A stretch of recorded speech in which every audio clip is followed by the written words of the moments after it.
அவரகம் ரஷ்யாவின் ஆமூர் சுபரோஸ்க் என்ற பகுதியிலிருந்து 50 பயணிகளுடன் புறப்பட்ட AN-24 விமானம் சீனாவின் டின்டா என்ற பகுதியை நோக்கி சென்று கொண்டிருந்த போது திடீரென மாயமாகி இருக்கிறது. இது ரஷ்யா உக்ரைன் இடையே போர் நடைபெற்று வரக்கூடிய சூழ்நிலையில் ட்ரோன் தாக்குதலில் இந்த விமானம் சிக்கி இருக்குமா அல்லது அந்த விமானம் தரை இறங்குவதில் என்ன சிக்கல் ஏற்பட்டது, விமான நிலைய கட்டுப்பாட்டு அறைக்குள் டின்டா நகரின் அந்த விமான நிலைய கட்டுப்பாட்டு அறைக்குள் சீன பகுதியில் தொடர்பு கொள்ள இயலாமல் போனதற்கான காரணம் என்ன என்பது உள்ளிட்ட பல்வேறு சந்தேகங்கள் எழுந்திருக்கின்றன.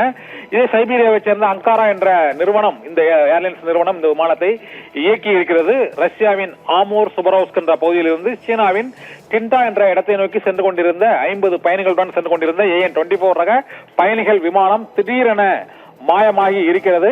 இதற்கு அந்த ரஷ்யா உக்ரைன் இடையே நடைபெற்று வரும் இந்த போர் காரணமாக அந்த விமானம் தாக்குதலுக்கு உள்ளாகி இருக்குமா, ட்ரோன் தாக்குதல் உள்ளிட்ட தாக்குதலில் சிக்கி இருக்குமா, அல்லது விபத்தில் சிக்கி டின்டா விமான நிலைய கட்டுப்பாட்டு அறைக்குள் தொடர்பு கொள்ள இயலாமல் அது வேறு பகுதியில் தரை இறங்கி இருக்குமா என்ற சந்தேகம் எழுந்திருக்கிறது.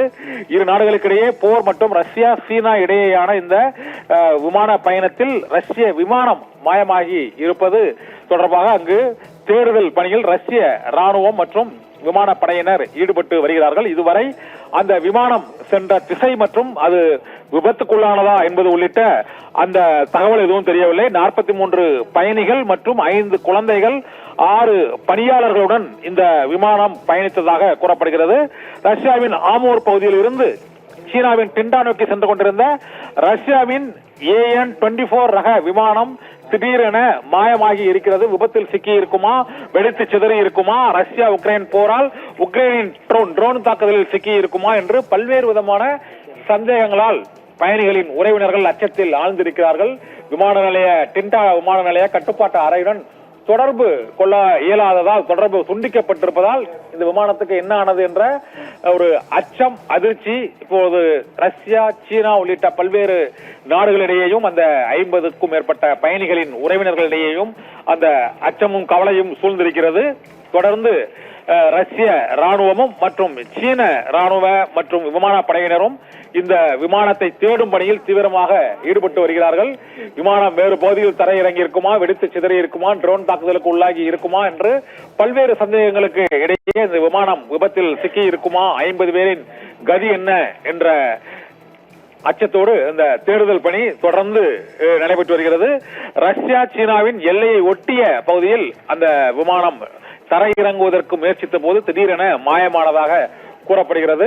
அந்த மலைப்பகுதியில் அல்லது அந்த பனிப்பர் பிரதேசத்தில் விமானம் சிக்கி இருக்குமா என்ற கேள்வியும் எழுந்திருக்கிறது. தொடர்ந்து தீவிரமான தேடுதல் பணியில் ரஷ்யா, சீன ராணுவ வீரர்கள், விமானப்படையினர் உள்ளிட்டோர் இந்த தேடுதல் பணியில் ஈடுபட்டு வருகிறார்கள். ரஷ்ய விமானம் 50க்கும் மேற்பட்ட பயணிகளுடன் நடுவானில் அது காணாமல் மாயமான விவகாரம் இப்பொழுது உலகம் முழுவதும் அதிர்ச்சியை ஏற்படுத்தி இருக்கிறது. 50 பயணிகளின் கதி என்ன என்று அங்கு ரஷ்யா மற்றும் சீனா நாட்டு மக்களிடையே அந்த அச்சம் மற்றும் துயரமான சூழ்நிலை, அந்த கவலை அந்த உறவினர்களிடையே ஏற்பட்டிருக்கிறது. அவர்களை மீட்கும் பணி மற்றும் விமானத்தை கண்டுபிடிக்கும் பணியில் இரு நாட்டு ராணுவத்தினரும் விமான மீட்பு படையினரும் தொடர்ந்து ஈடுபட்டு வருகிறார்கள்.